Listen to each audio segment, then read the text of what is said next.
Vous me connaissez ? Fiona Lazard, députée avec Macron.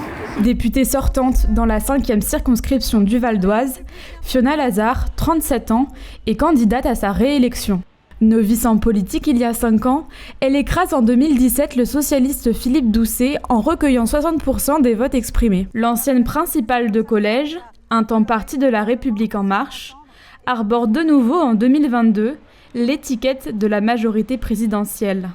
Effectivement, il y a un moment où je ne me suis pas retrouvée dans la politique qui était menée, donc j'ai pris mes distances, j'ai quitté la majorité présidentielle et donc je me suis retrouvée quelque part dans l'opposition et j'ai pu constater assez rapidement qu'en fait, être dans l'opposition, c'est pas comme ça qu'on fait avancer son territoire, c'est pas comme ça qu'on fait avancer ses idées. Alors on peut se faire plaisir à dire non, on est contre, non, je suis pas d'accord, etc.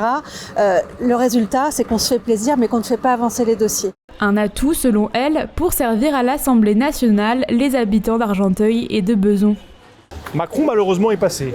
Mais si Mélenchon est Premier ministre, il aura le pouvoir d'appliquer l'essentiel de son programme.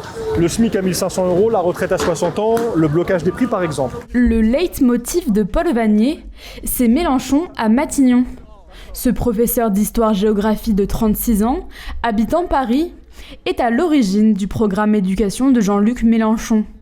Conseiller régional depuis 2021, il a été choisi pour représenter la nouvelle Union populaire écologique et sociale sur cette circonscription valdoisienne.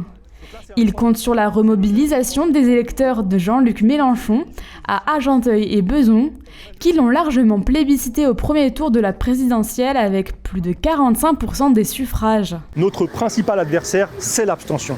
Il faut que ceux qui souhaitent le changement, ceux qui souhaitent rompre avec l'ordre établi et une toute nouvelle politique, il faut qu'ils se déplacent parce que sans la participation massive des électeurs qui sont venus voter aux élections présidentielles, nous ne pourrons rien.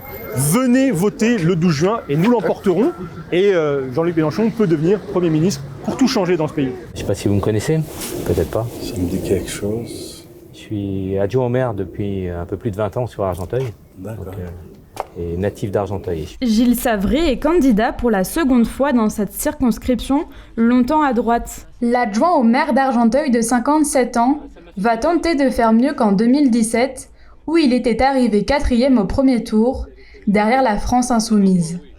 Et peu importe les faibles scores réalisés par son parti politique à la présidentielle et des pronostics peu favorables, le candidat Les Républicains s'appuie sur son ancrage local pour créer la surprise.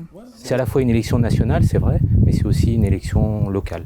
Je crois que les Argenteuillais, les Bezonnais en ont assez d'avoir des élus qui ne voient pas, des élus qui ne sont pas sur le terrain, des élus qui ne répondent pas à leurs attentes.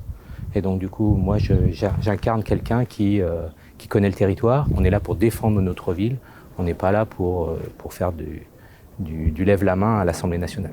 Stéphanie Henry, candidate Reconquête, et Fabienne Doma, candidate Rassemblement National, n'ont pas pu se rendre disponibles pour le reportage. Au total, ils sont 12 candidats à se présenter dans la circonscription. Dominique Mariette, candidat Lutte ouvrière. Mathilde Sapin, candidate Parti animaliste. Djenabou Kouyaté, candidat MDP. Chemsdine Harouche, candidat UDMF. Rémi Arbaoui, candidat Divers. Chakna Traoré, candidate Divers Gauche.